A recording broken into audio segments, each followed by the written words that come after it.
Remarks of the President after signing of the Education Bill from the front lawn of the old schoolhouse on the LBJ Ranch in Texas, April 11th, 1965. Ladies and gentlemen, I want to welcome to this little school of my childhood many of my former schoolmates and many who went to school to me at Cotulla and Houston and San Marcos, as well as some of my dear friends from the educational institutions of this area. My Attorney General tells me that it's legal and constitutional to sign this act on Sunday, even on Palm Sunday. My minister assured me that the Lord's Day will not be violated by making into law a measure which will bring mental and moral benefit to millions of our young people. So I've chosen this time and this place for two reasons. First, I do not wish to delay by a single day the program to strengthen this nation's elementary and secondary schools. I devoutly hope that my sense of urgency will be communicated to Secretary Celebrezze, Commissioner Keppel, and the other educational officers throughout the country who will be responsible for carrying out this program. Second, I felt a very strong desire to go back to the beginnings of my own education, to be reminded and to remind others of that magic time when the world of learning began to open before our eyes. In this one-room schoolhouse, Miss Katie Dedrich taught 8 grades at one and the same time. Come over here, Miss Katie, and sit by me, will you? Let them see you.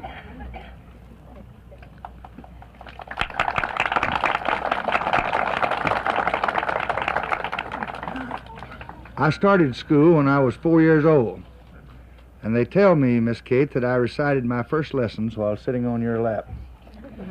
From our very beginnings as a nation, we have felt a very fierce commitment to the ideal of education for everyone. It fixed itself into our democratic creed. Over a century and a quarter ago, the President of the Republic of Texas, Miramar B. Lamar, proclaimed education as the guardian genius of democracy, the only dictator that free men acknowledge, and the only security that free men desire. But President Lamar made the mistaken prophecy that education would be an issue, quote, in which no jarring interests are involved and no acrimonious political feelings excited. For too long, political acrimony held up our progress. For too long, children suffered while jarring interests caused stalemate in the efforts to improve our schools.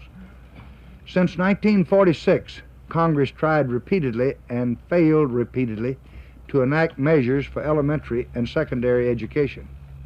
And now, within the past 3 weeks, the House of Representatives, by a vote of 263 to 153, and the Senate, by a vote of 73 to 18, have passed the most sweeping educational bill ever to come before Congress.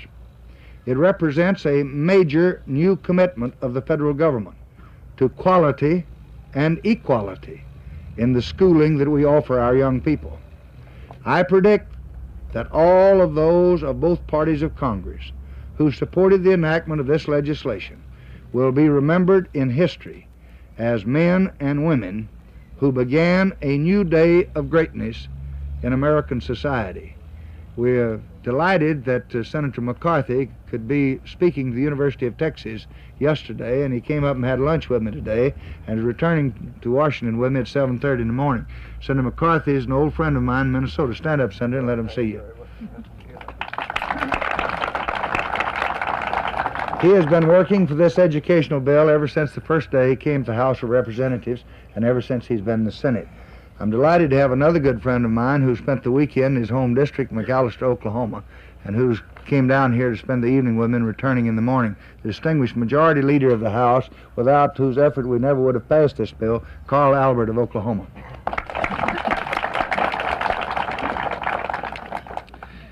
By Passing this bill, we bridge the gap between helplessness and hope for more than 5 million educationally deprived children. We put into the hands of our youth more than 30 million new books, and into many of our schools their first libraries. We reduce the terrible time lag in bringing new teaching techniques into the nation's classrooms. We strengthen state and local agencies which bear the burden and the challenge of better education. And we rekindle the revolution of the spirit against the tyranny of ignorance. As a son of a tenant farmer, I know that education is the only valid passport from poverty. As a former teacher, and I hope a future one, I have great expectations of what this law will mean for all of our young people. As President of the United States, I believe deeply no law I have signed or will ever sign means more to the future of America. To each and every one who contributed to this day, the nation is indebted. On Tuesday afternoon, we will ask the members of the House and Senate who were instrumental in guiding this legislation through the Congress to meet with us at a reception in the White House. So it is not the culmination, but only the commencement of this journey. Let me urge, as Thomas Jefferson urged his fellow countrymen one time, to, and I quote, "Preach, my dear sir, a crusade against ignorance. Establish and improve the law for educating the common people." Unquote.